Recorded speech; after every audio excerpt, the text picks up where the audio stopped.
Welcome to Unacademy studio rise Indian history through MCQ की series में this is our lecture number 12। इसके अंदर हम मॉडर्न इंडियन हिस्ट्री स्पेक्ट्रम को MCQ के थ्रू कवर करेंगे।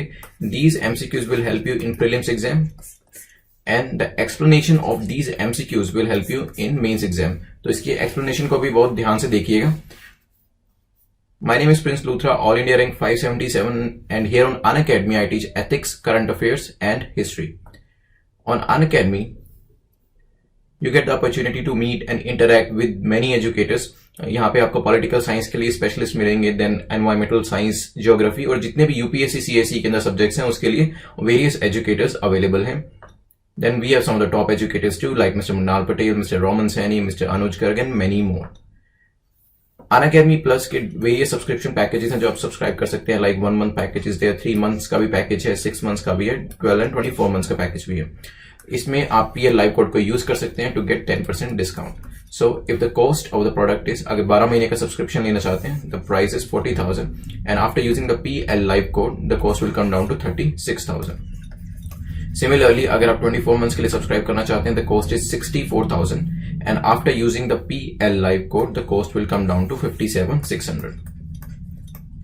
करना क्या है आपको, अनअकैडमी प्लस की एप्लीकेशन को डाउनलोड करना है, देन उसके बाद गेट सब्सक्रिप्शन पे जाना है, then choose any of the package जो आपको पसंद हो यहाँ पर और आपके लिए सूटेबल हो, and then you can use the PL Live code to get 10% discount and eventually you can make the payment.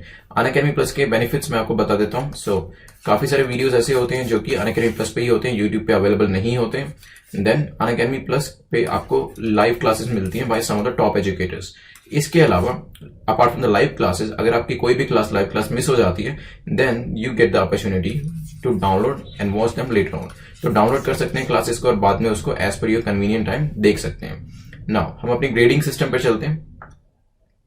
This is a marking scheme. अगर 13 to 15 क्वेश्चंस आप करेक्ट करते हैं, then it's an excellent performance. 10 to 12 good performance. 7 to 9 आपको बहुत ध्यान से पढ़ना पड़ेगा, अदरवाइज प्रीलिम्स नहीं होगा। लेस देन 6 आपको बहुत ज्यादा फोकस करके पढ़ना पड़ेगा, बिकॉज यहाँ पे अगर आपका कंसिस्टेंटली परफॉर्मेंस आ रही है, इट मींस प्रिपरेशन उतनी अच्छी नहीं है। लेकिन 7 to 9 को मैं डेंजर जोन उन लोगों के लिए बता देता हूं जो कि न्यू है इस चैनल पे। तो ये दिस इज अ 40 to 60% का ब्रैकेट। यहाँ पर you are not so sure कि आपका प्रीलिम्स क्रैक होने वाला है या नहीं होने वाला है, देयरफॉर आप मेंस की प्रिपरेशन को भी अच्छे से नहीं कर सकते और नेक्स्ट प्रीलिम्स की प्रिपरेशन को भी अच्छे से नहीं कर सकते। तो कोशिश करिए कि पहली जो 2 ब्रैकेट्स हैं यहाँ पे फॉल कंसिस्टेंटली यहीं पे फॉल करिए, ताकि प्रीलिम्स देने के बाद कम से कम ये श्योरिटी हो कि अब आपको मेंस लिखना ही लिखना है। फिलहाल तो इस लेक्चर में हम सिविल रिबेलियंस के बारे में पढ़ेंगे। उससे पहले कुछ क्वेश्चंस हम first Anglo Afghan relation war के बारे में भी करेंगे, जो एंग्लो अफगान वॉर्स हुई थी और अफगान और ब्रिटिशर्स के बीच में जो रिलेशंस थे उसके बारे में भी डिस्कस करेंगे। और बाद में आई थिंक क्वेश्चन नंबर 9 से हम मूव करेंगे सिविल रिबेलियंस के ऊपर, जो हमारा नया टॉपिक रहेगा एमसीक्यूज के लिए। नाउ चलते हैं अपने फर्स्ट एमसीक्यू पर। Which of the following statement or statements are incorrect about Tripartite Treaty 1838? ध्यान रखिएगा, यहाँ पे इनकरेक्ट पूछा है, आपसे करेक्ट नहीं पूछा है। तो ट्राइपर्टाइट ट्रीटी जो थी, हमने लास्ट लेक्चर में इसके बारे में कुछ पढ़ा था, स्टेटमेंट्स यहाँ हमने नई इंट्रोड्यूस करी है। तो उसके बारे में 3 स्टेटमेंट दी और हमें इनकरेक्ट बतानी है। पहली स्टेटमेंट क्या कहती है, Shah Shuja would be enthroned with the armed help of British even though 6 were opposing Shah Shuja.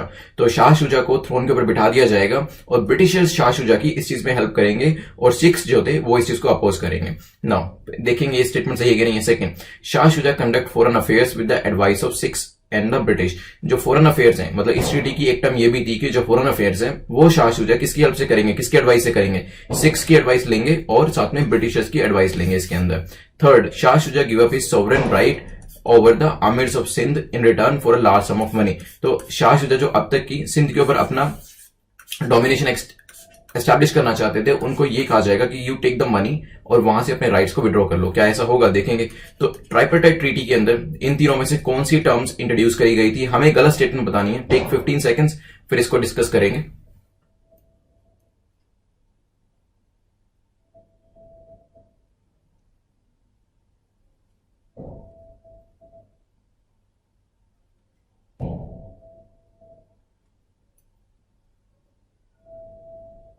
Few more seconds.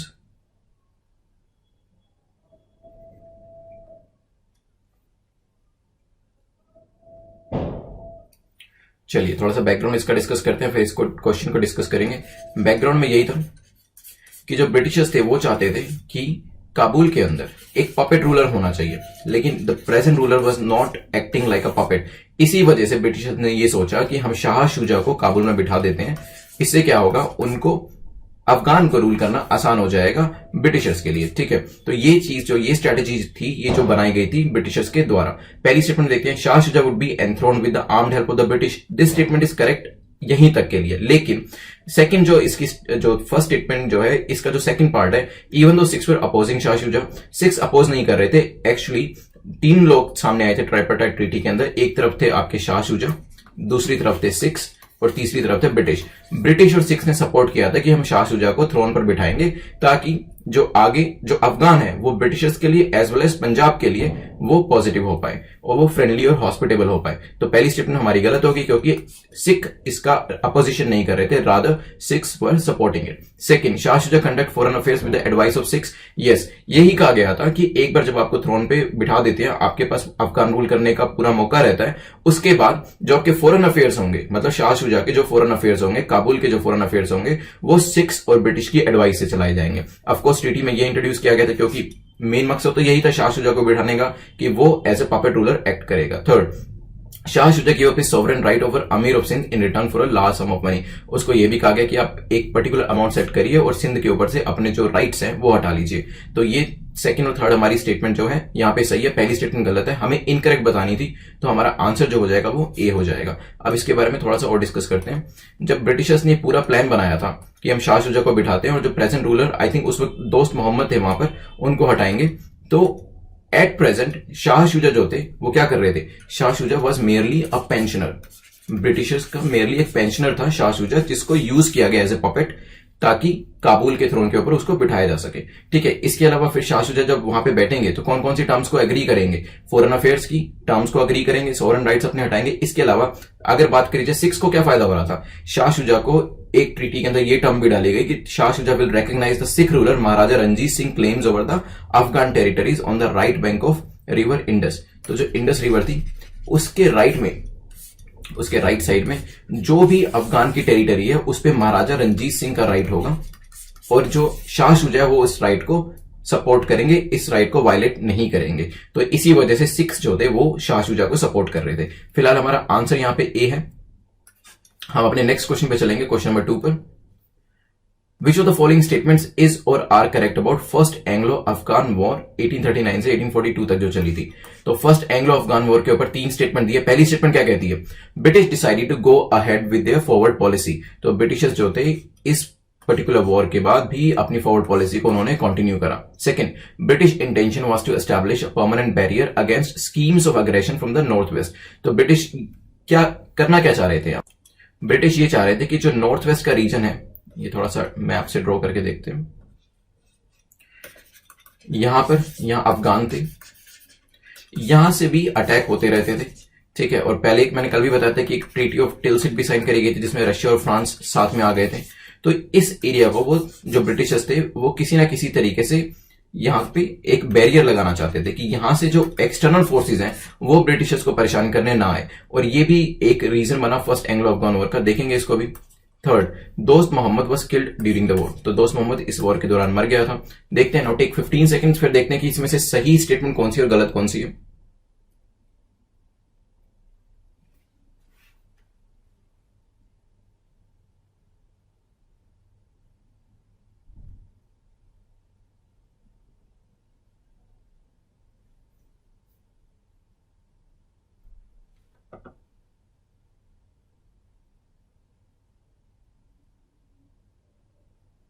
Few more seconds पे डिस्कस करते हैं।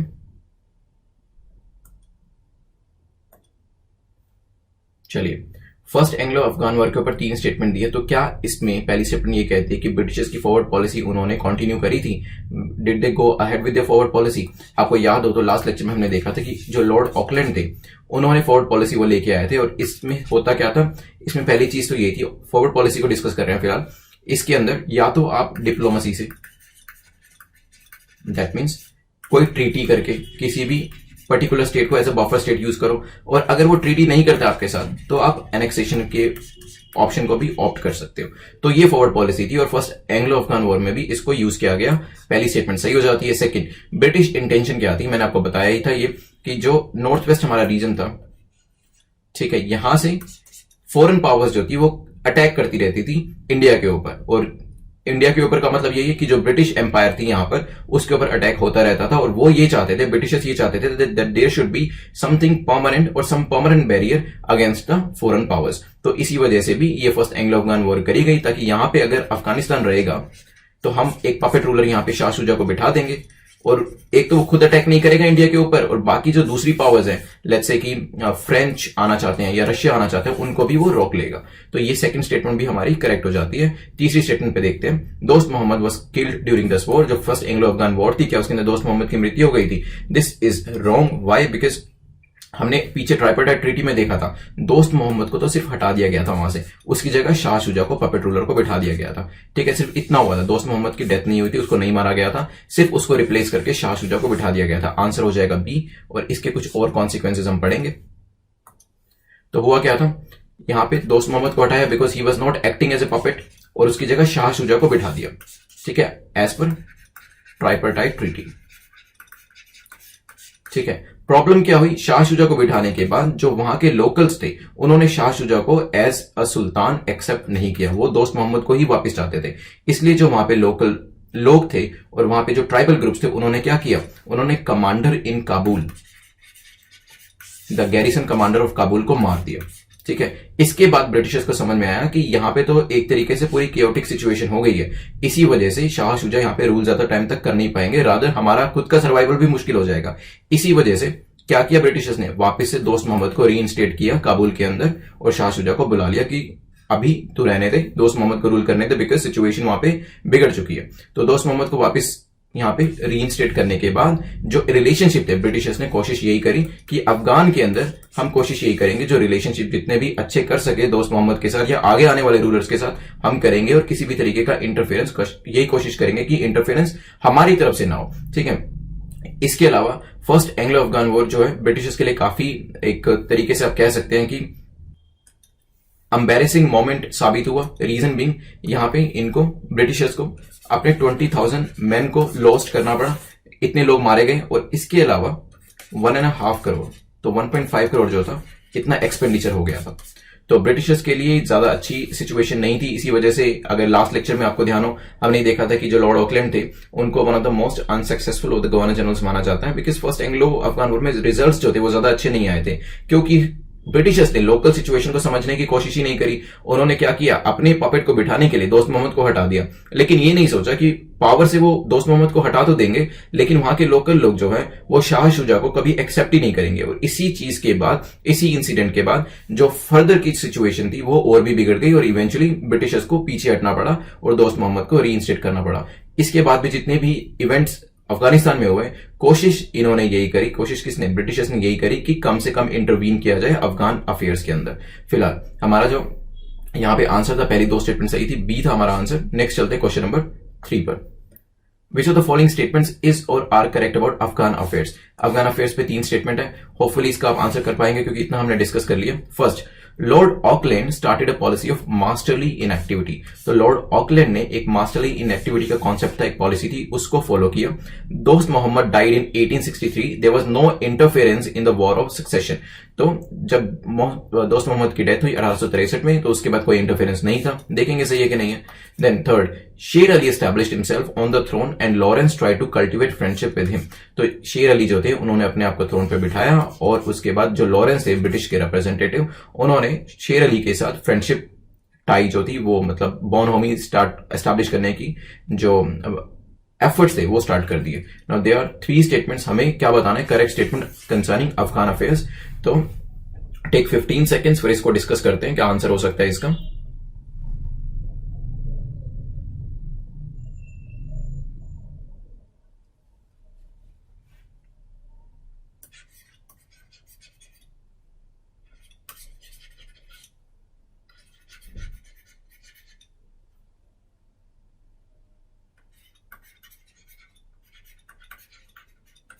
Few more seconds. फिर डिस्कस करते हैं। I hope you have the answer. अगर आपको याद हो, हमने पिछले क्वेश्चंस में डिस्कस किया था लॉर्ड ऑकलैंड, इनका नाम किसके साथ जोड़ के देखा जा रहा था? तो जब भी हम फॉरवर्ड पॉलिसी की बात कर रहे थे तो लॉर्ड ऑकलैंड का नाम जोड़ के उनके साथ देखा जा रहा था। So Lord Auckland came up with the forward policy, not the policy of masterly inactivity. Policy of masterly inactivity, this policy is associated with John Lawrence. इस पॉलिसी को जब जोड़ के देखा जाता है तो जॉन लॉरेंस के साथ देखा जाता है। तो ये जॉन लॉरेंस जो थे 1864 से लेके 1869 तक थे, और मास्टरली इनएक्टिविटी का मतलब यही है कि अफगान के अंदर हम ज्यादा छेड़छाड़ नहीं करेंगे, we will not intervene in the Afghan affairs. तो पहली स्टेटमेंट गलत हो जाती है, because it was not Lord Auckland, rather it was sir John Lawrence. Second, Dost Muhammad died in 1863. There was no interference in the war of succession. Now, this statement is correct. Why? Because यहाँ पे interference होने का सवाल ही नहीं होता, because Britishers को पहले ही समझ में आ चुकी थी that interference in Afghan would prove to be peril for the Britishers. Therefore, they just stopped interfering in the Afghan affairs. तो second statement भी correct हो गई, because कोई interference नहीं था, जो succession था, जो ट्रांसफर थी पावर, वो इजीली हो गई। शेर अली आए, Sher Ali establish himself on the throne, yes. उनके बाद शेर अली आए एंड लॉरेंस ने क्या किया, उनको हटाने की बजाय या फिर अपने किसी पपेट को बिठाने की बजाय उन्होंने क्या किया, शेर अली जो कि एक नेचुरल एयर थे दोस्त मोहम्मद के बाद, उसके साथ फ्रेंडशिप एस्टैब्लिश करने की कोशिश करी। तो सेकंड और थर्ड स्टेटमेंट हमारी सही है, आंसर हो जाएगा डी। तो आप इस पूरे क्वेश्चन में समझ रहे होंगे कि किस तरीके से जो ब्रिटिशर्स थे वो फूक फूक के कदम रख रहे थे। They were not trying to somehow intervene in the Afghani affairs. They just wanted the affairs to be unfold naturally so that then they could just start or they could initiate some sort of friendship with the natural ruler. तो यहां पे शेर अली के साथ उन्होंने यही किया, जो कि एक नेचुरल रूलर थे, उनके साथ फ्रेंडशिप एस्टैब्लिश करने की कोशिश करी इंस्टेड की उनकी जगह पे किसी और को बिठाने की। तो नेक्स्ट क्वेश्चन पे चलते हैं, क्वेश्चन नंबर 4 पर। Which of the following statements is or are the precursors for second Anglo Afghan war 1870 to 1880। तो सेकेंड एंग्लो अफगान वॉर के जो प्रीकर्सर्स थे वो कौन कौन से थे, देखते हैं। क्या शेर अली जो था एक नेचुरल, शेर Ali was neutral towards British. शेर अली जो थे वो ब्रिटिशर्स के लिए काफी न्यूट्रल थे, मतलब उनको फेवर भी नहीं करते थे, उनको डिसफेवर भी नहीं करते थे। तो क्या ये एक रीजन था सेकंड एंग्लो अफगान वॉर का, देखेंगे। Second, Sher Ali made concession to Russians not extended to Britishers. तो शेर अली ने कुछ ऐसे कंसेशन रशियंस को दिए जो कि ब्रिटिशर्स को नहीं दिए। क्या ये एक रीजन बना सेकंड एंग्लो अफगान वॉर का? Third, withdrawal of Russian envoy from Kabul. तो रशियंस ने अपने एनवॉय को काबुल से बुला लिया, क्या ये रीजन बना सेकेंड एंग्लो अफगान वॉर करना? टेक 15 सेकेंड्स, फिर हम डिस्कस करेंगे इसके प्रीकर्सर्स के बारे में और क्या क्या चीजें हुई थी इसके बैकग्राउंड में। Your time starts now.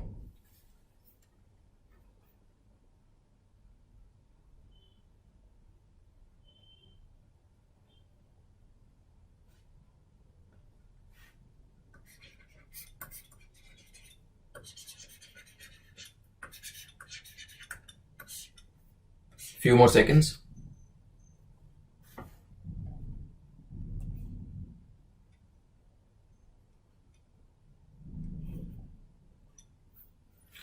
So Sher Ali was neutral towards British. Now this was a reason for second Anglo Afghan war, because Lytton जो थे उस वक्त लॉर्ड लिटन थे और उन्होंने काफी फेवरेबल ट्रीटी शेर अली के साथ साइन करने की कोशिश करी, लेकिन शेर अली जो थे उन्होंने वो ट्रीटी साइन नहीं करी, उनको मना कर दिया। तो शेर अली जो थे he was trying to act as a neutral, तो रशिया को भी फेवर नहीं करते थे स्टार्टिंग के अंदर और ब्रिटिशर्स को भी फेवर नहीं करते थे और दोनों से इक्वल डिस्टेंस मेंटेन करने की कोशिश करते थे, लेकिन ब्रिटिशर्स को ये चीज पसंद नहीं आई।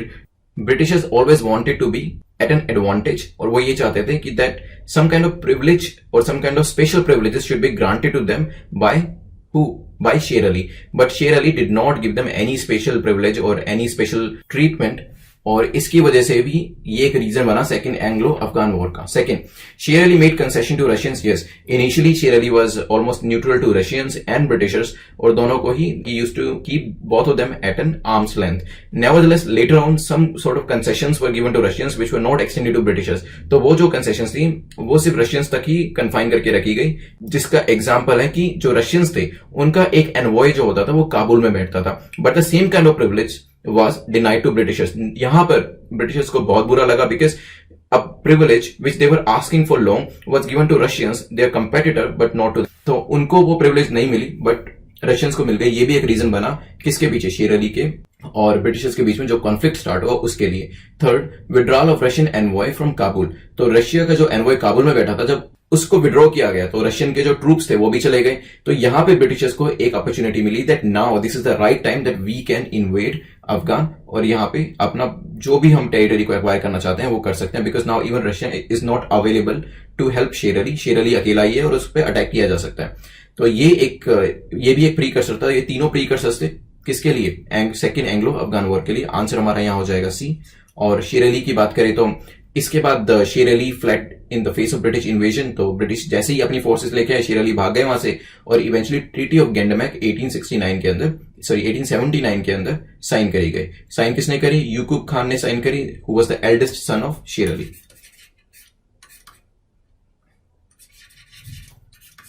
यूकुब Khan was the eldest son of Sher Ali who signed the treaty of Gandamak. Answer है हमारा सी। नेक्स्ट चलते हैं क्वेश्चन नंबर 5 पर। Which of the following statements is or are correct about Treaty of Gandamak, May 1879? तो 3 स्टेटमेंट दिए हैं ट्रीटी ऑफ गैंडमैक के बारे में, उसको डिस्कस करेंगे। पहली स्टेटमेंट क्या कहती है? The foreign policy would not be interfered by Britishers.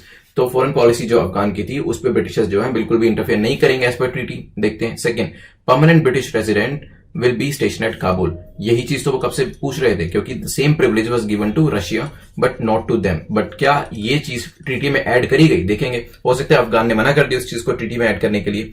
Then government of India will protect Amir from external aggression. तो ब्रिटिशर्स ने कहा कि that we will protect you from external aggression as per treaty and this is one of the terms of treaty. Now take 15 seconds. इसमें से कौन सी terms थी जो गैंडमैक के अंदर ऐड करी गई थी?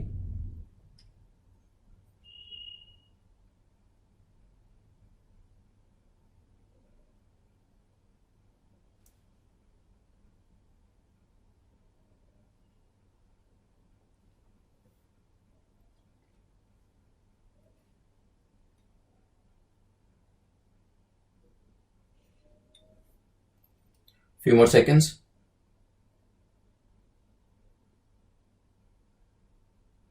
चलिए, पहली स्टेटमेंट कहती है the foreign policy would not be interfered by British. ये कैसे हो सकता है? बिकॉज ट्रीटी के अंदर ब्रिटिशर सबसे पहले क्या कैप्चर करते हैं? आपकी फॉरेन पॉलिसी को कैप्चर करते हैं, and they always introduce a condition that the ruler of this kingdom will not involve himself or herself with any sort of relation with any other European power without the approval of Britishers। तो Britishers की approval के बिना जो भी foreign power है उसके साथ आप रिलेशन नहीं रख सकते हैं। तो पहली स्टेटमेंट हमारी गलत हो जाएगी, बिकॉज फॉरेन पॉलिसी को तो वो कैप्चर करते ही थे। Second, permanent British resident will be stationed at Kabul. ये तो होना ही था, बिकॉज काबुल के अंदर वो कब से अपने एक रेजिडेंट को बिठाना चाहते थे। रशिया ऐसा कर पाया लेकिन ब्रिटिशर्स नहीं कर पाए, जिसकी वजह से सेकंड एंग्लो अफगान वॉर हुई। तो second statement is correct. Third, government of India will protect Amir from external aggression. ये चीज तो वो सब्सिडी अलायंस के अंदर करते ही थे कि आप हमारे ट्रूप्स को यहाँ पे रहने दो and you take care of our troops and they will help you during any sort of external aggression. तो ये तीसरी स्टेटमेंट भी सही है। आंसर हमारा हो जाएगा डी। ठीक है, ये ट्रीटी ज्यादा दिन तक रुक नहीं सकी बिकॉज याकूब खान जिसने ट्रीटी साइन करी थी was the eldest son of Sher Ali. वो पॉपुलर प्रेशर में आया बिकॉज लोग इस ट्रीटी से ज्यादा खुश नहीं थे। इवेंचुअली ब्रिटिशर्स ने याकूब खान को हटाया और इसकी जगह किसको बिठाया? सोचिए, नाम उसका Abdul Rahman. So he became the new Amir. Abdul Rahman became the new Amir. और अब आगे भी अब्दुल रहमान के बारे में हम डिस्कशन करेंगे। फिलहाल नेक्स्ट क्वेश्चन पे चलते हैं। Which of the following statement or statements is or are correct about Durand Agreement? तो Durand Agreement के ऊपर 3 स्टेटमेंट दिए हैं। पहली कहती है a compromise was reached by drawing a boundary line known as Durand Line between Afghan and British territories। तो अफगान और ब्रिटिशर्स ने डिसाइड किया कि एक बीच में लाइन लगाएंगे हम, जिसे हम ड्यूरेंट लाइन कहेंगे, जिससे आप एक साइड तो अफगान की टेरिटरी होगी और दूसरी साइड ब्रिटिश की टेरिटरी होगी। Durand agreement failed to keep peace and soon there were tribal uprising. तो ये जो ड्यूरेंट अग्रीमेंट था ये टिक नहीं पाया और ट्राइबल अपराइजिंग हो गई। देखते हैं। Then it was originally established between Mortimer Durand and Dost Mohammad. तो ये जो अग्रीमेंट साइन हुआ था किस किस के बीच हुआ था? मोर्टामर ड्यूरेन जो कि किसको रिप्रेजेंट कर रहे थे? ब्रिटिशर्स को। और अफगान को कौन रिप्रेजेंट कर रहे थे? दोस्त मोहम्मद। नाउ टेक 15 सेकंड्स, उसके बाद डिस्कस करते हैं इसको।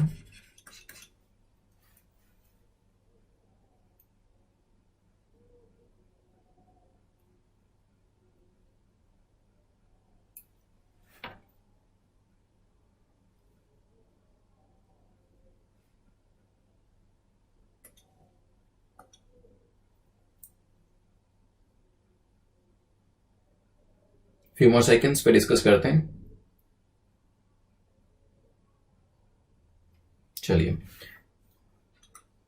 तो using the Durand agreement Britishers चाहते थे कि जो अफगानिस्तान और उनके बीच में टेरिटरी का डिस्प्यूट चल रहा है वो खत्म हो जाए। इसी वजह से उन्होंने एक सिविल सर्वेंट मोर्टाइमर ड्यूरेंट को बुलाया जिसने ये ड्यूरेंट लाइन बनाई, ठीक है। However, this agreement was not signed with दोस्त मोहम्मद। दोस्त मोहम्मद तो मैंने आपको पिछले क्वेश्चन में बताया था that he died in I think around 1863 के आसपास इनकी डेथ हो गई थी, और ये जो ड्यूरेंट एग्रीमेंट है ये 1893 में होता। और अभी कौन रूल कर रहा था अफगान को? अभी रिसेंटली किसको बिठाया था? Abdul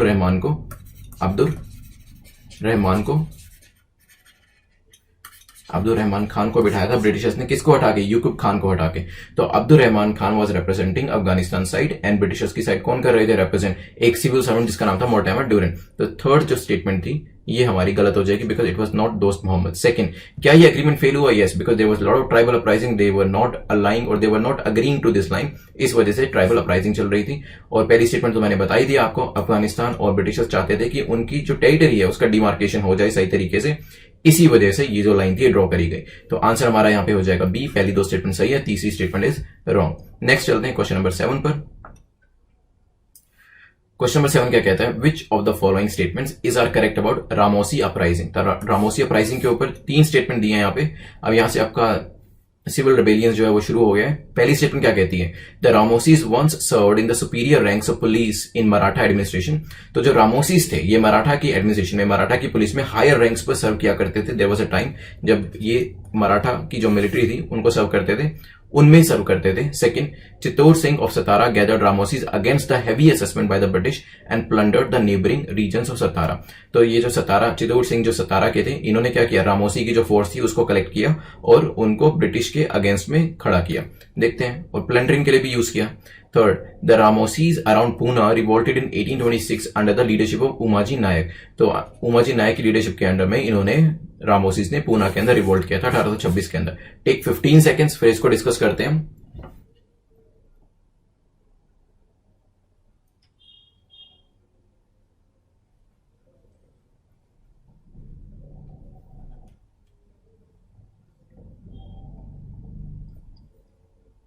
few more seconds.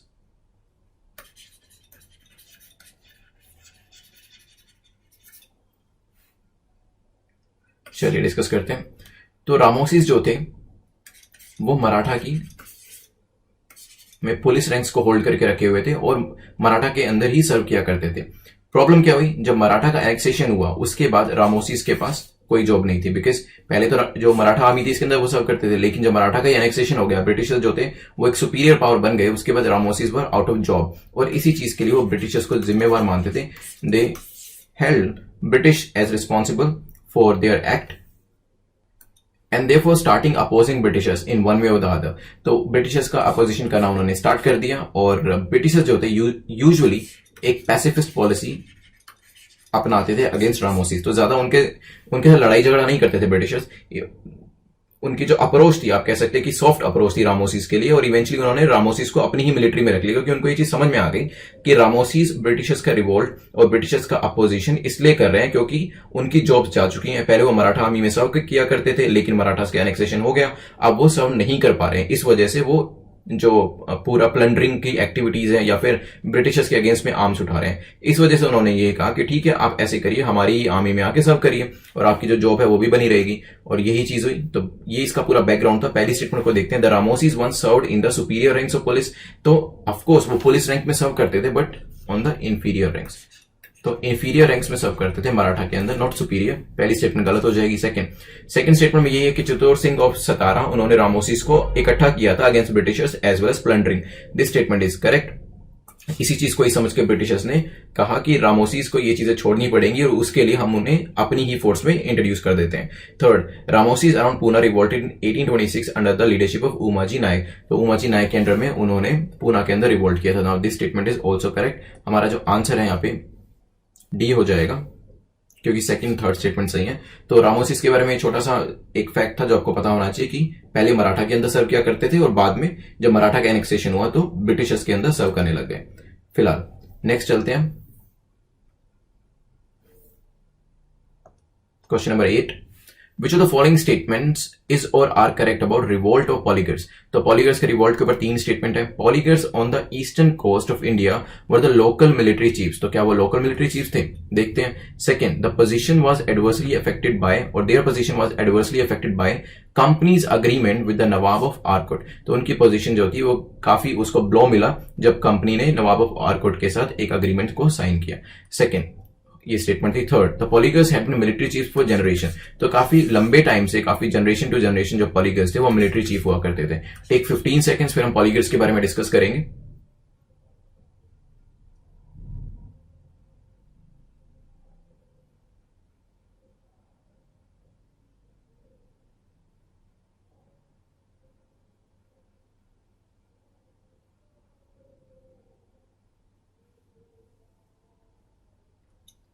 Few more seconds.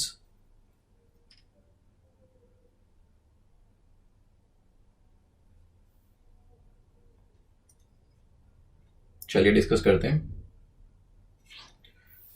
तीसरी स्टेटमेंट से डिस्कस करते हैं। The polygars had been military chief for generation. Now this statement is wrong. Why? Because generation से पॉलीगर्स जो थे वो मिलिट्री चीफ नहीं थे, दे वर रेवेन्यू फार्मर्स। तो जनरेशन टू जनरेशन से ये रेवेन्यू फार्मर्स थे। तो जो इजारा सिस्टम है उसके अंडर में भी आते थे। इसमें क्या होता है, स्टेट एक पर्टिकुलर पोर्शन कलेक्ट करता है from the farmers as a revenue. लेकिन हुआ यहां पे क्या था, जो नवाब ऑफ आरकोट थे उनके साथ कंपनी ने एक अग्रीमेंट साइन किया, जिसके बाद क्या हुआ, जिसके बाद जो रीजन्स पॉलीगर्स के पास थे वो वाले रीजन्स नवाब ऑफ आरकोट के अंदर में आ गए और कंपनी के बिहाफ पर नवाब ने रेवेन्यू कलेक्ट करना शुरू कर दिया। और यहां पे जो ऑफकोर्स आपको पता ही होगा कि जो सिस्टम था काफी एक्सप्लॉयटेटिव था ब्रिटिशर्स का, इसलिए जो रेवेन्यू का अमाउंट होगा वो काफी ज्यादा होगा और फार्मर्स उसको पे नहीं कर पाएंगे। इसी वजह से फार्मर्स ने क्या किया, हथियार उठाए and they became military chiefs. तो अगर आप आगे हम सन्यासी रिबेलियन के बारे में पढ़ेंगे, अब हम पॉलीगर्स के बारे में पढ़ रहे हैं, तो ये यूजुअली ये लोग जो थे ये फार्मर्स ही थे। लेकिन जो एक्सप्लॉयटेटिव रेवेन्यू सिस्टम था, चाहे वो पॉलीगर्स का हो, पॉलीगर्स के अगेंस्ट में हो या सन्यासी के अगेंस्ट में हो, इन लोगों को एक एक्सप्लॉयटेटिव रेवेन्यू सिस्टम का सामना करना पड़ा, जिसकी वजह से जो ये पहले कभी फार्मर्स हुआ करते थे वो मिलिट्री चीफ्स बन गए या फिर सन्यासी बन गए। ठीक है, तो ये बैकग्राउंड है थोड़ा सा कि किस तरीके से ब्रिटिशर्स की जो एक्सप्लोटेटिव सिस्टम था उसने जो इनोसेंट फार्मर्स हुआ करते थे उनको मिलिट्री चीफ्स में कन्वर्ट कर दिया।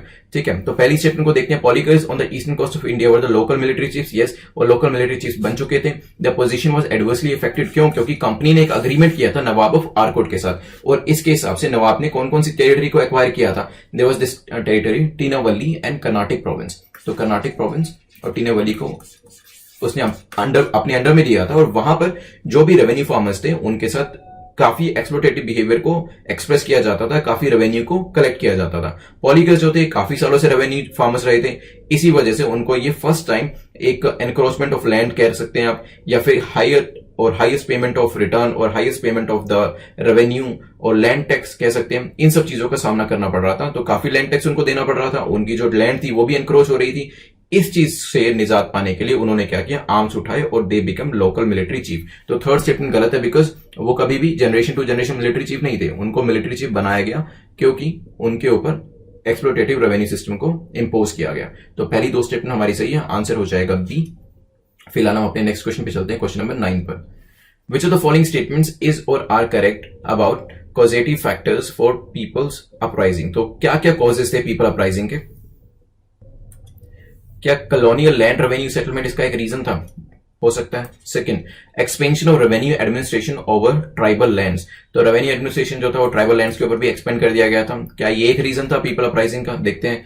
Then promotion of British manufactured goods. क्या ये एक रीजन था पीपल अपराइजिंग का? Now take 15 seconds. काफी सारे रीजन थे, हो सकते तीनों भी हो सकते हैं इसमें से एक दो नहीं हो। उस 15 सेकंड्स लीजिए, फिर डिस्कस करेंगे इसको।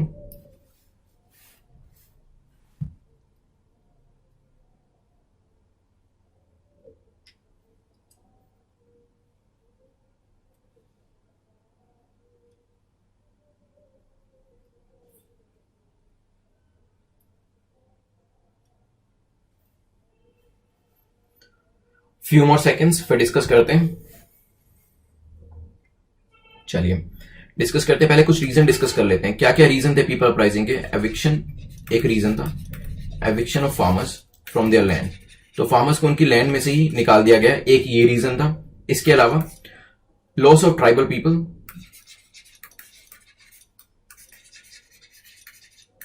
Hold over the agriculture and forest land.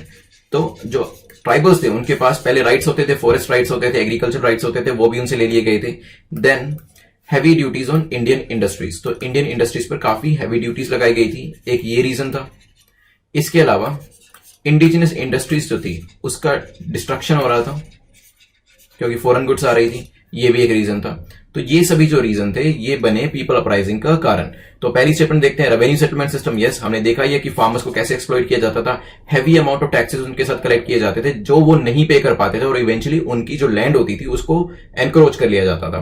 तो ये पहला रीजन था। Second, revenue administration over tribal lands. तो जो रेवेन्यू सेटलमेंट सिस्टम जो था वही रेवेन्यू एडमिनिस्ट्रेशन सिस्टम जो अब तक फार्मर्स के ऊपर था वो ट्राइबल लैंड्स के ऊपर भी ले आए वो, और ट्राइबल लोगों से जो अब तक की फॉरेस्ट राइट्स को एंजॉय करते थे वो भी उनसे ले लिए गए। तो second reason is also correct. Then promotion of British manufactured goods. मैंने आपको बताया कि जो हमारी इंडस्ट्रीज थी उनको डिस्करेज किया जा रहा था और इंडिजिनस इंडस्ट्रीज को डिस्ट्रक्ट किया जा रहा था ताकि जगह बनाई जा सके, मार्केट क्रिएट करी जा सके ब्रिटिश मैन्युफैक्चर्ड गुड्स की। तो तीसरी स्टेटमेंट भी सही है, आंसर हमारा हो जाएगा सी। हम चलेंगे अपने नेक्स्ट क्वेश्चन, क्वेश्चन नंबर 10 पर। Which of the following was were precursors of civil uprising. मिलता जुलता क्वेश्चन है, फिलहाल कुछ नया सीखने को मिलेगा इसमें। फर्स्ट स्टेटमेंट क्या कहती है, the ruin of handicraft industries. तो हैंडीक्राफ्ट इंडस्ट्री हमारी खत्म हो चुकी थी, वो एक प्रीकर्सर था सिविल अपराइजिंग का, हो सकता है। The priestly classes instigated hatred and rebellion against alien ruler. तो जो हमारी प्रीस्टली क्लासेस थी वो भी ब्रिटिश के अगेंस्ट में थी, ये एक रीजन बना। Then several zamindars and polygars were personal scores to settle with the new rulers, that was another precursor. हो सकता है कि पॉलीगर्स और जमींदार जो थे वो भी एक प्रीकर्सर के रूप में आए थे जिसकी वजह से सिविल अपराइजिंग हुई थी। नाउ टेक 15 सेकंड्स, फिर हम डिस्कस करते हैं सिविल अपराइजिंग के प्रीकर्सर्स क्या थे।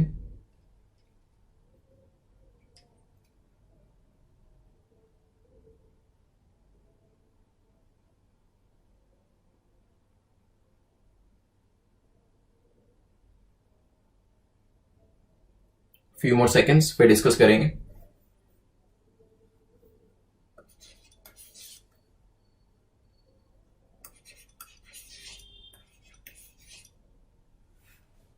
चलिए, पहली स्टेटमेंट क्या कहती है, ruin of Indian handicraft industries. Yes, because जो आर्टिजन थे ना, हमारी आर्टिजन क्लास बिल्कुल डिससेटिस्फाइड थी ब्रिटिशर से, बिकॉज वो अपनी machine constructed, machine manufactured goods को इंडिया में लाके हमारी हैंडीक्राफ्ट इंडस्ट्री को रूइन कर रहे थे, डिस्ट्रॉय कर रहे थे।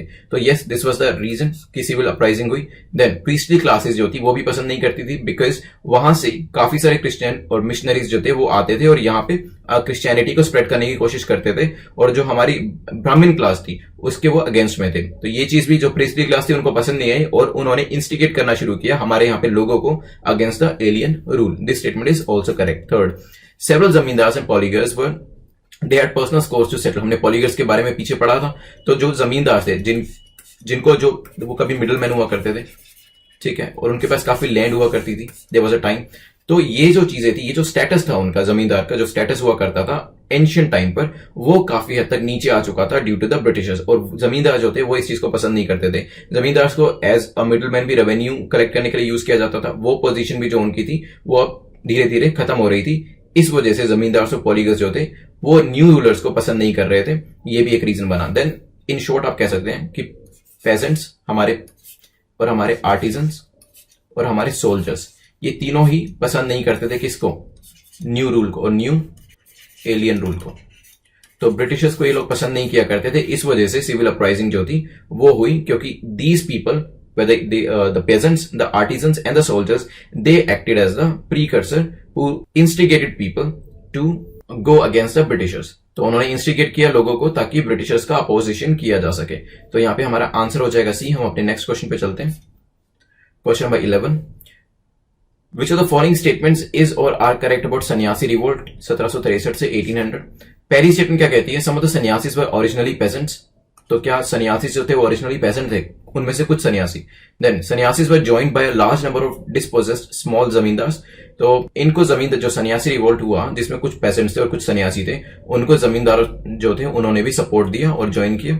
Then only Hindus participated in the rebellion. तो इसके अंदर हिंदूज ने ही पार्टिसिपेट किया। तो बेसिकली वो कहना चाह रहे हैं कि जो अदर रिलीजन था उसमें डोमिनेटिंग रिलीजन मुस्लिम्स, उन्होंने पार्टिसिपेट नहीं किया। नाउ टेक 15 सेकंड्स, फिर हम डिस्कस करते हैं इस पूरे क्वेश्चन को।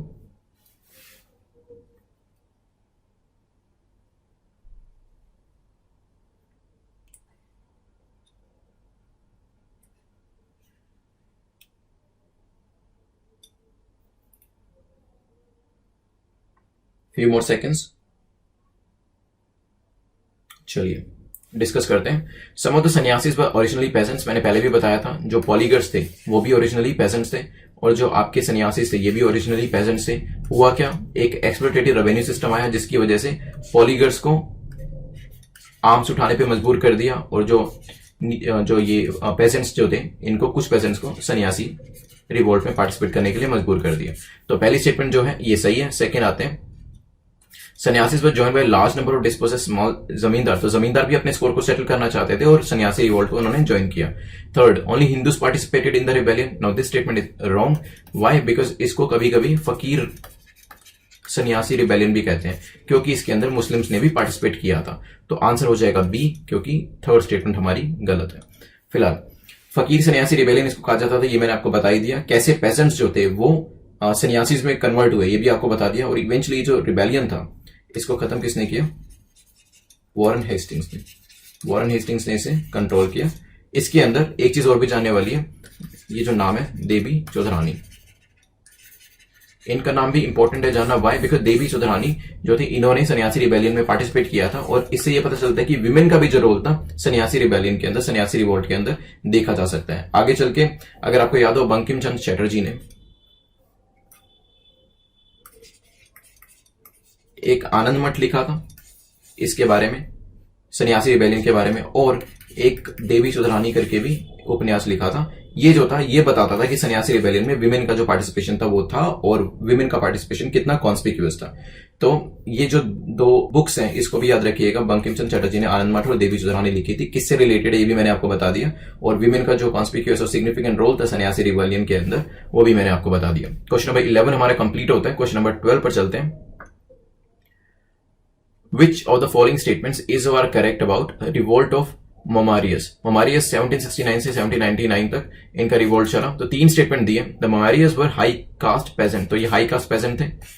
देखते हैं second, Mamarius followed the teaching of Anirudh Deva, तो अनिरुद्ध देवा की टीचिंग्स को फॉलो करते थे। Then their revolts weakened the Ohms, तो ओम्स असम में रूल करते थे। जो मेमोरियस थे उनके रिवोल्ट ने ओम्स को काफी हद तक वीक कर दिया था। नाउ टेक 15 सेकंड्स, फिर डिस्कस करते हैं इसको।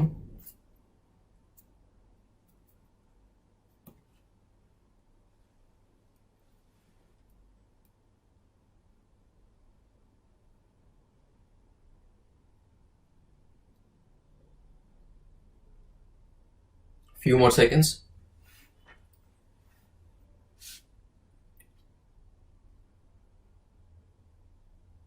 चलिए डिस्कस करते हैं। रिवोल्ट ऑफ मोमारियस में हमें करेक्ट स्टेटमेंट बतानी है। तो पहली स्टेटमेंट क्या कहती है, Moamarias were high caste peasant. No, वो पेजेंट तो थे लेकिन हाई कास्ट नहीं, लो कास्ट पेजेंट थे। तो पहली स्टेटमेंट हमारी गलत हो जाएगी, A B C statement eliminate हो जाएंगी, आंसर डी हो जाएगा स्ट्रेट अवे। खैर हम सेकंड स्टेटमेंट को डिस्कस करते हैं। The Moamarias follow teaching of Aniruddha Deva. Yes, Anirudh देवा की टीचिंग को वो फॉलो किया करते थे, और उन्होंने जो रिवोल्ट किया था उससे जो ओम किंग्स थे वो काफी वीक हो चुके थे। इसी वजह से जो ये किंग थे ये ब्रिटिशर्स के पास गए, इन्होंने ब्रिटिशर्स से हेल्प मांगी, और इवेंचुअली ब्रिटिशर्स ने इनकी हेल्प करी और मोमारियस जो थे उनके रिवोल्ट को खत्म किया। नेवरदलेस इसके बाद ओम्स जो थे इतने वीक हो चुके थे कि इवेंचुअली क्या किया, वो ब्रिटिश रूल के अंडर में ही आ गए। जो ब्रिटिशर्स ऑफकोर्स अगर असम किंग की हेल्प कर रहे हैं तो उसके बदले में कुछ उनसे लेंगे भी सही, और देयरफॉर जो ओम्स थे उनको अपने अंडर में ले लिया। तो यहाँ पे आंसर हमारा डी हो जाएगा। और नेक्स्ट चलते हैं क्वेश्चन नंबर 13 पर। Which of the following statements is or are correct about revolt of Vizianagaram? Vizianagaram 1794 में रिवोल्ट हुआ। इसके ऊपर तीन स्टेटमेंट दी है। पहली स्टेटमेंट कहती है the reason was the British reduce the area of zamindari and increase the revenue payable to the British. तो जमींदारी का एरिया जो था वो कम कर दिया था, लेकिन जो जितना भी जमींदारी का एरिया था उससे आने वाला रेवेन्यू जो था उसके अमाउंट को बढ़ा दिया था। The East India Company went on to demand a tribute of 3 lakh rupees from Vijayaram Raju. Vijayaram Raju was the king of Vizianagaram. तो उनसे 3 लाख रुपए जो थे वो ट्रिब्यूट के रूप में मांगे ब्रिटिशर्स ने। ठीक है। Third, the English captured the raja in 1793 and ordered him to go into exile with a pension to which the king agreed. तो जब ये रिवोल्ट के बाद क्या हुआ, ब्रिटिशर्स ने जो राजा था दैट इज विजयराम राजू उसको कैप्चर किया, उसको एक पेंशन ऑफर करी, और किंग ने कहा ठीक है मैं पेंशन ले लूंगा। ना ये तीन चीजें दे रखी है रिवोल्ट ऑफ विजयनगरम के बारे में। कंसीडर दें, बताइए कौन सी सही है कौन सी गलत है।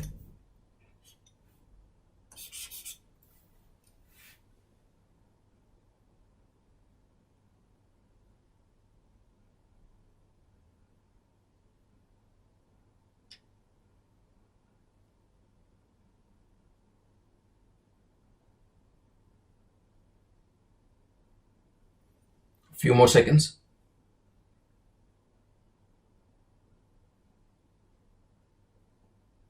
चलिए डिस्कस करते हैं। तो यहाँ पे हमारे किंग कौन है? विजयराम राजू और ब्रिटिश। एक्चुअली क्या था, स्टार्टिंग में इन दोनों की अच्छी बनती थी, विजयराम राजू और ब्रिटिशर्स की। इसी वजह से दोनों ने ये डिसाइड किया कि नॉर्दर्न सरकार का जो एरिया है यहां से हम किसको हटा देंगे, जो फ्रेंच है हम उसको बाहर निकाल देंगे। दोनों ने अलायंस बनाई और फ्रेंच को यहां से बाहर निकाल दिया। लेकिन जो ट्रीटी इन दोनों ने साइन करी थी उसकी टर्म्स को ब्रिटिशर्स ने नहीं माना। ठीक है, तो यहाँ पे विजयराम राजू जो थे वो थोड़े से डिसअपॉइंट हो गए। इसके बाद ब्रिटिशर्स ने उनसे 3 लाख रुपए ट्रिब्यूट के मांग लिए। तो यहाँ पे तो विजयराम राजू जो थे किंग, उनको काफी he felt very aggressive about it. Why?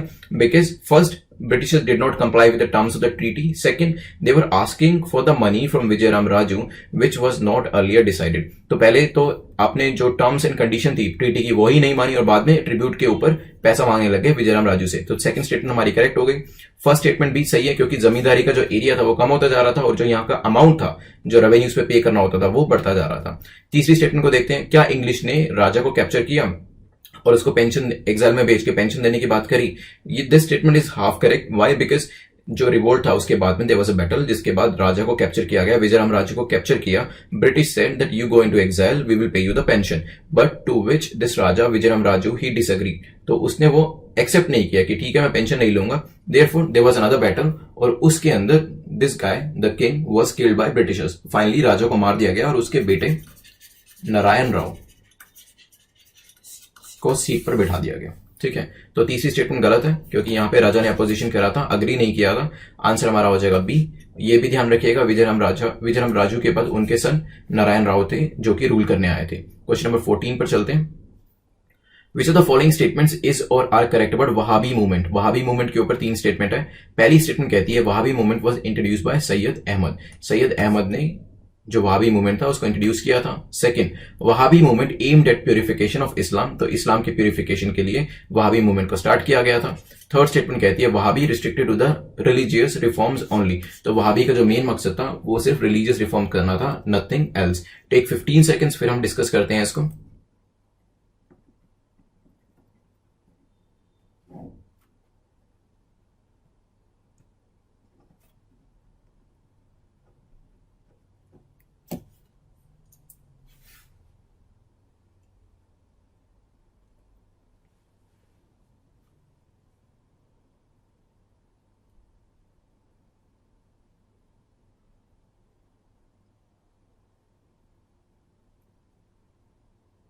चलिए डिस्कस करते हैं।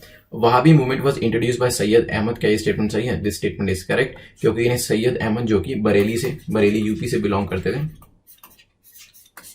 उन्होंने इंट्रोड्यूस किया था। सेकंड, क्या इसका मकसद प्यूरिफिकेशन ऑफ इस्लाम था? ये भी सही है, इसका जो मकसद था, ऑब्जेक्टिव था, that was purification of Islam. But third statement is wrong. Why? Because इसका जो बेसिक ऑब्जेक्टिव था वो रिलीजियस रिफॉर्म्स तक ही लिमिटेड नहीं था, because eventually Wahhabi movement was converted into political revolt। ठीक है, तो सिर्फ रिलीजियस रिफॉर्म करना ही इसका ऑब्जेक्टिव नहीं था, ऑब्जेक्टिव्स वर मेनी फोल्ड, जो कि हमें बाद में समझ आए। तो तीसरी स्टेटमेंट हमारी गलत है, आंसर होगा B. First and second statement सही है। हम अपने लास्ट क्वेश्चन पे चलते हैं।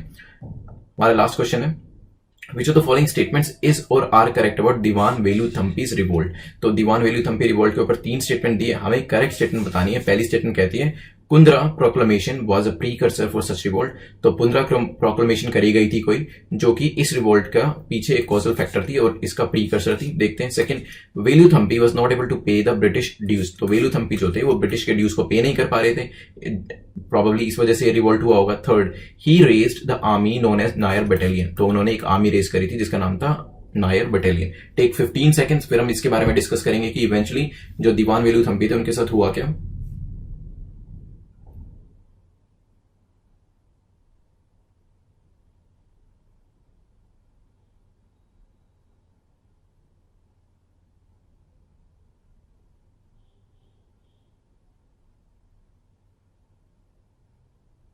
Few more seconds.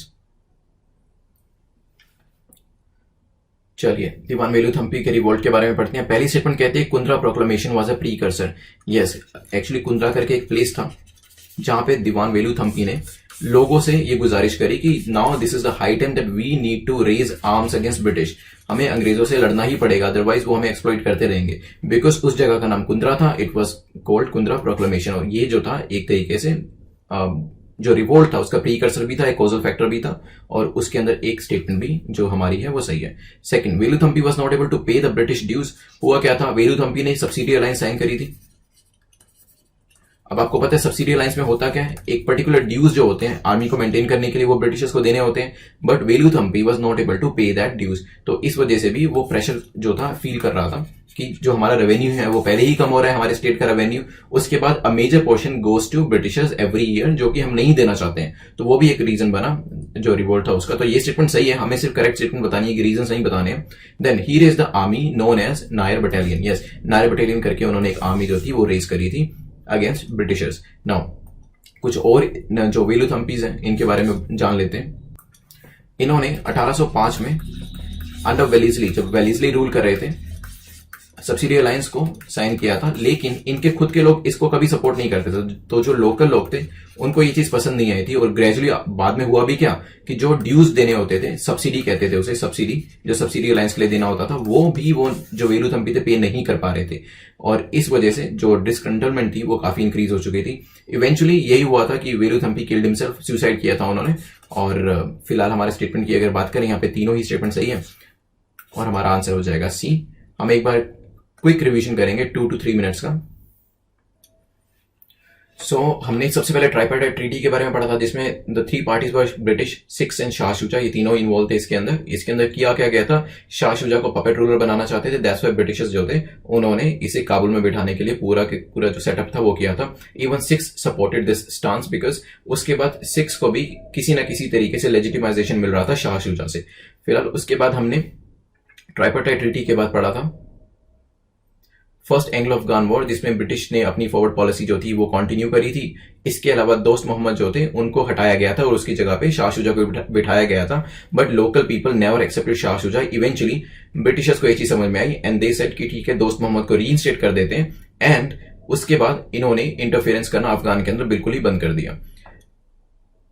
उसी पॉलिसी को इन्होंने मास्टरली इनएक्टिविटी की पॉलिसी कहा, जो कि जॉन लॉरेंस लेके आए थे, क्योंकि लॉर्ड ऑकलैंड ने फॉरवर्ड पॉलिसी दी थी, और मास्टरली इनएक्टिविटी की पॉलिसी जो थी वो किसने दी थी, जॉन लॉरेंस ने। इसके बाद क्या हुआ था, आफ्टर द डेथ ऑफ दोस्त मोहम्मद शेर अली आए, उन्होंने रूल किया, और लॉरेंस ने कोशिश करी कि शेर मोहम्मद के साथ अच्छे रिलेशन रखे जाए ताकि अफगान के अंदर एक होल्ड बनाया जा सके। Then second Anglo Afghan war में क्या हुआ था, Sher Ali was giving some extra or you can say a favourable behavior or favorable condition to Russians, but the same was not given to Britishers. Therefore, Lytton did not like it. Lytton offered a treaty to Sher Ali, which Sher Ali denied, and therefore, जब Russians ने withdraw किया अफगानिस्तान से, क्या हुआ, जो लिटन थे वो अपनी फोर्सेस को लेके पहुंच गए शेर अली के पास। तो शेर अली वहां से भाग निकले, और इसके बाद जो पूरा का पूरा होल्ड है वो ब्रिटिशर्स का वहां पर हो गया था। फिर इन्होंने ट्रीटी ऑफ गैंडमार्क को साइन किया, हमने उसको डिस्कस किया था। गैंडमार्क में इन्होंने कौन कौन सी टर्म्स डाली थी, जब ब्रिटिशर्स जब भी पॉलिसी करते थे वो फॉरेन पॉलिसी को कंट्रोल करते थे, अपने रेजिडेंट को बिठाते थे, आपसे बहुत ज्यादा पैसा लेते थे, और यहां पर ये भी कहते थे कि एक्सटर्नल एग्रेशन से हम आपको बचाएंगे। ट्रीटी ऑफ गैंडमार्क साइन किसने करी थी, याकूब खान ने साइन करी थी, और याकूब खान को भी थोड़े टाइम के बाद हटा दिया जाएगा, जैसे कि अभी हम डिस्कस करेंगे। उनको अब्दुल रहमान हटाएंगे, और यहाँ पे हमने ड्यूरेंट एग्रीमेंट को डिस्कस किया था, जिसमें मोर्टाइमर ड्यूरेंट जो कि एक सिविल सर्वेंट थे, उन्होंने किसके साथ साइन किया था, अब्दुल रहमान के साथ। ये जो ड्यूरेंट का एग्रीमेंट था ये साइन किया था। इसमें ड्यूरेंट एग्रीमेंट को जो था ट्राइबल्स ने माना नहीं, काफी अपराइजिंग होती रहती थी। ये जो बेसिक एग्रीमेंट किया गया था वो इसलिए किया गया था कि जो bifurcation of territory between Afghanistan and British वो हो जाए, और एक पर्टिकुलर लाइन आ जाए, ताकि दोनों का कॉन्फ्लिक्ट जो है अफगानिस्तान का और ब्रिटिश का वो खत्म हो जाए। देन उसके बाद हमने रामोसी अपराइजिंग के बारे में, यहाँ से जो रेबेलियंस है वो शुरू हो जाते हैं। रामोसी जो थे वो मराठा के अंदर सर्व किया करते थे लोअर रैंक्स पे, लेकिन जब मराठास का एनेक्सेशन हुआ तो उनको प्रॉब्लम हुई, because they were out of jobs, और इसी वजह से ब्रिटिशर्स के साथ उनका कॉन्फ्लिक्ट चलता रहता था। इवेंचुअली ब्रिटिश को ये बात समझ में आई और उन्होंने रामोसीज को अपनी फोर्स के अंदर इंट्रोड्यूस कर लिया। देन पॉलीगस के बारे में पढ़ा था। ये जो ओरिजिनली ये लोग क्या थे, ओरिजिनली देवर फार्मर्स, पेजेंट्स थे, लेकिन उनको हथियार उठाने पड़े because of the exploitative policies of Britishers. Then हमने पीपल्स अपराइजिंग की बात करी थी, इसके पीछे रीजंस काफी सारे थे। कॉलोनियल का लैंड रेवेन्यू सिस्टम अच्छा नहीं था, ट्राइबल के जो फॉरेस्ट राइट्स थे वो भी ले लिए गए थे, ब्रिटिश मैन्युफैक्चर्ड गुड्स भी इसका एक रीजन था। देन इसके बाद सिविल अपराइजिंग पड़ी थी कि इसके रीजंस क्या थे, आपके प्रीकर्सर्स, हैंडीक्राफ्ट इंडस्ट्री जो इंडिया के अंदर हुआ करती थी वो काफी हद तक डिस्ट्रॉय कर दी गई थी। जमींदार और पॉलीगर्स का जो स्टेटस था वो काफी नीचे जा चुका था, और प्रीस्टली क्लास भी जो थी वो भी अंग्रेजों को पसंद नहीं किया करती थी। देन हमने पढ़ा था सन्यासी रिवोल्ट के बारे में कि इसमें हिंदू मुस्लिम्स दोनों ने पार्टिसिपेट किया था, इसलिए इसे फकीर सन्यासी रिवोल्ट भी कहते हैं। इसके अंदर विमेन का पार्टिसिपेशन भी काफी अच्छा था, जो हमें जो एक नॉवल था देवी चुतरानी उससे पता चलता है देवी चुतरानी जी ने भी इसमें पार्टिसिपेट किया था सन्यासी रिबेलियन के अंदर, और इसमें जमींदास ने भी पार्टिसिपेशन दिया था अपना। देन हमने रिवोल्ट ऑफ मोमेरियस के बारे में पढ़ा था। They were low caste peasants not the high caste peasants, और इन्होंने जो असम की किंगडम थी उसको काफी हद तक वीक कर दिया था, और eventually they were suppressed by the Britishers. Then हमने रिवोल्ट ऑफ विजयनगरम के बारे में पढ़ा था, जिसमें जो किंग थे विजयराम राजू उनको मार दिया गया था, बिकॉज स्टार्टिंग में उन्होंने ब्रिटिशर्स के साथ अच्छे रिलेशन रखे, फ्रेंच को नॉर्दर्न सरकार से बाहर निकाला, लेकिन ब्रिटिशर्स ने अपने टर्म्स एंड कंडीशंस को कंप्लाई नहीं किया। रादर जो राजा थे विजयराम राजू उनसे ही 3 लाख रुपए मांग लिए, और उनको कहा कि ठीक है हम आपको पेंशन देके छोड़ देते हैं, you just go to exile. लेकिन जो किंग थे he did not agree to the terms, he fought a battle and eventually was killed in that battle. उसके बाद उनके बेटे जो थे नारायण राव थे वो सीट पर आए, और हमने वहाबी मूवमेंट को डिस्कस किया था। वहाबी मूवमेंट में सर सैयद अहमद थे वो इसको लेके आए थे। इसमें रिलीजियस रिफॉर्म्स तो थे ही, और साथ में एक पॉलिटिकल रिवॉल्ट भी था। इसका जो मेजर मकसद था वो प्यूरिफिकेशन ऑफ इस्लाम था।